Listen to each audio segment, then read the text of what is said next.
Right now, there is something inside your brain that is older than cities, older than language, older than farming, older than every nation, every religion, every empire that has ever existed.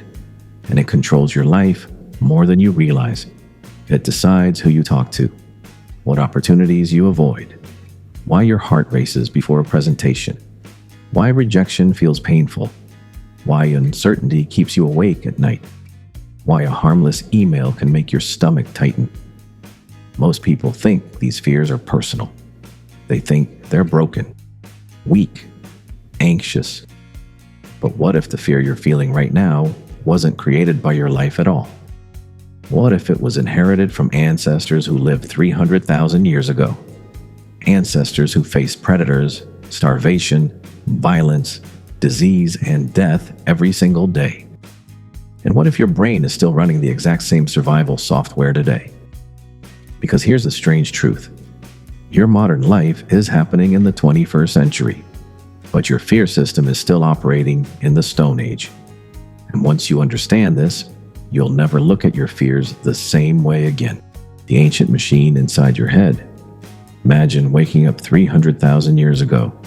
No alarm clock, no house, no police, no hospitals, no supermarkets, no internet, no safety net.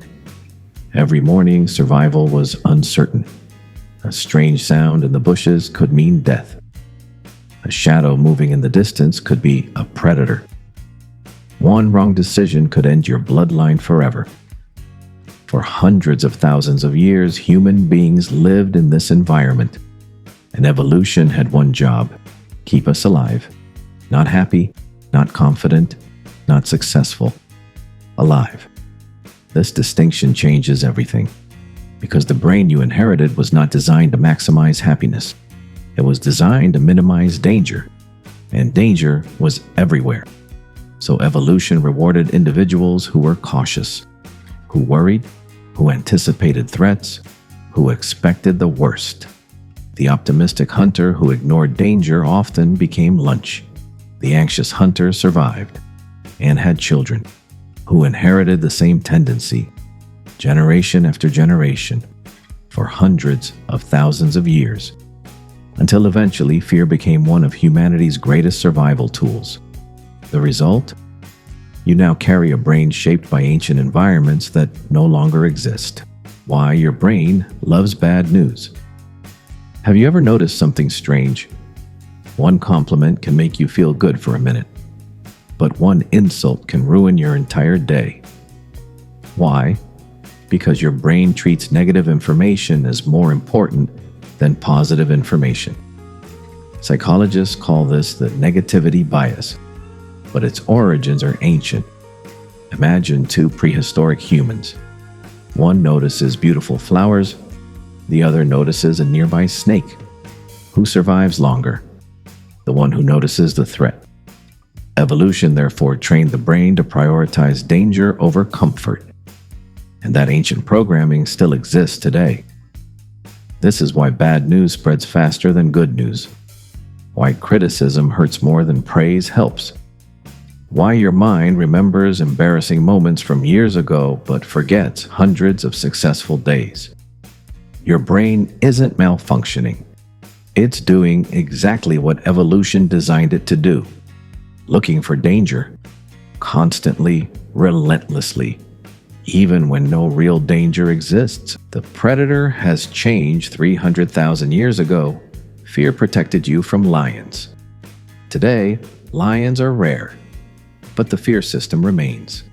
So your brain found new predators: social rejection, failure, embarrassment, uncertainty, judgment. These have become the modern equivalents of ancient threats. And in some ways, your brain treats them exactly the same. Think about public speaking. Millions of people fear speaking in front of crowds. Yet, objectively, standing on a stage is usually safe. No predator is attacking. Nobody is holding a weapon. Nothing life-threatening is happening. Yet your heart races. Your hands sweat. Your breathing changes. Why? because for ancient humans, being rejected by the tribe could be deadly. Humans survived through cooperation. If your group expelled you, survival became much harder.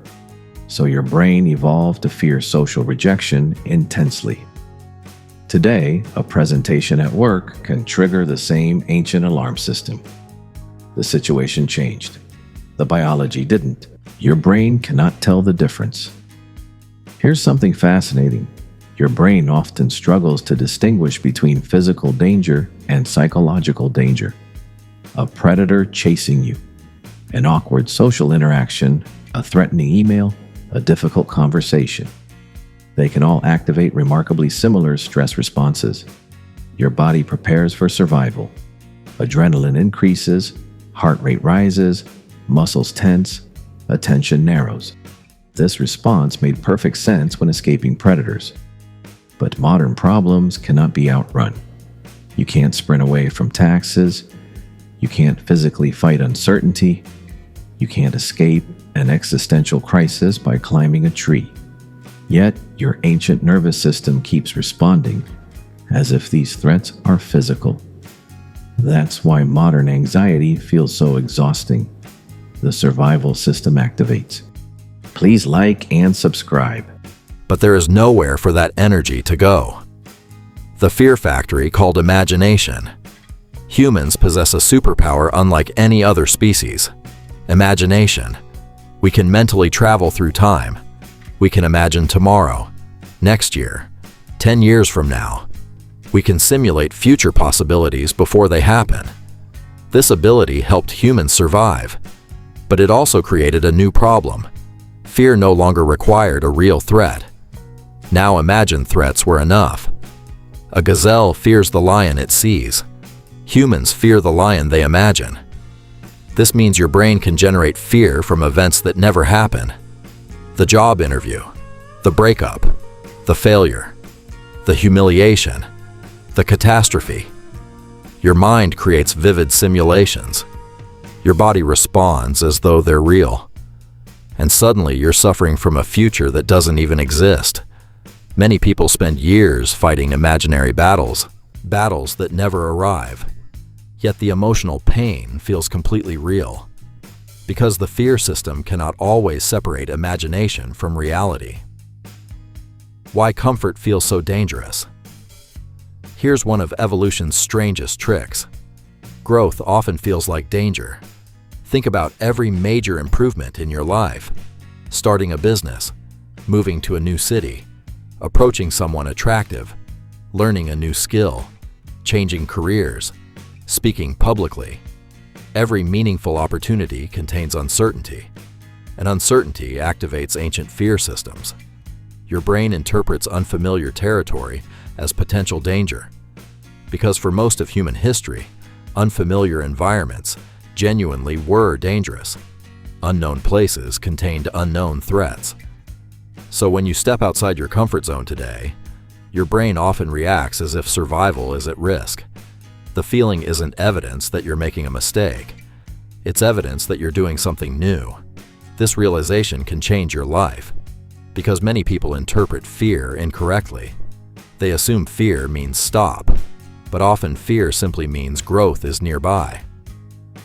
The great evolutionary mismatch scientists sometimes use the term evolutionary mismatch. It describes situations where ancient adaptations clash with modern environments, and fear is one of the biggest examples. Our ancestors evolved in small tribes. Today, we interact with millions of strangers online. Our ancestors consumed limited information. Today, we're bombarded with endless news. Our ancestors faced occasional threats. Today, algorithms deliver threats directly into our pockets 24 hours a day. Your fear system evolved for a world that no longer exists, yet it still operates according to ancient rules. Imagine giving a Stone Age hunter a smartphone. Thousands of alarming headlines, constant social comparison, infinite notifications, global disasters, political conflicts, economic fears. Their nervous system would be overwhelmed. But that's exactly what modern humans experience daily. No wonder anxiety levels continue rising. The system wasn't built for this environment. Fear's hidden purpose. At this point, fear may sound like the enemy, but that's not the full story. Fear exists because it worked. It helped your ancestors survive impossible odds. Every fearful instinct you possess is evidence that your lineage survived long enough to reach this moment. Fear protected your ancestors from cliffs, predators, poisonous food, violent enemies, environmental hazards. Without fear, you wouldn't exist. The problem isn't fear itself. The problem is misunderstanding fear. Most people try to eliminate fear, but fear cannot be eliminated, and it shouldn't be. The goal is not becoming fearless. The goal is understanding what fear is actually saying. Sometimes fear points toward genuine danger. Sometimes it points toward growth. Wisdom is learning the difference. The day fear lost its power. Imagine two people standing at the edge of the same challenge. Both feel fear. Both experience anxiety. Both hear the same warning signals inside their minds. The first person believes the feeling.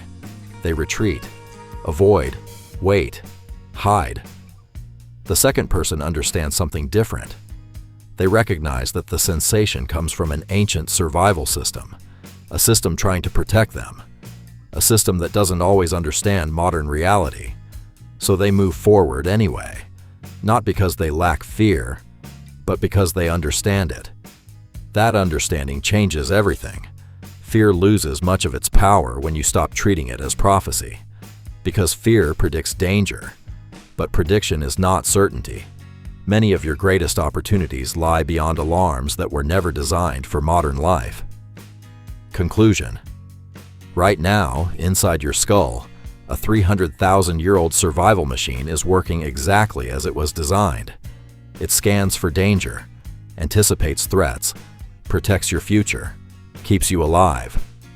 But it was built for a different world, a world of predators and survival struggles, not emails, not social media, not job interviews, not public speaking, not modern life. The next time fear appears, remember this. The feeling itself is ancient, older than civilization, older than history, older than almost everything humans have ever created. And that fear isn't proof that something is wrong with you. It's proof that evolution succeeded. The question is no longer whether fear exists. It always will. The real question is, will you let a 300,000-year-old survival program decide your future? Or will you finally recognize it for what it is? An ancient voice trying to protect you in a world it no longer understands. Because the moment you understand that, fear doesn't disappear. But for the first time, you become larger than it. Please like and subscribe.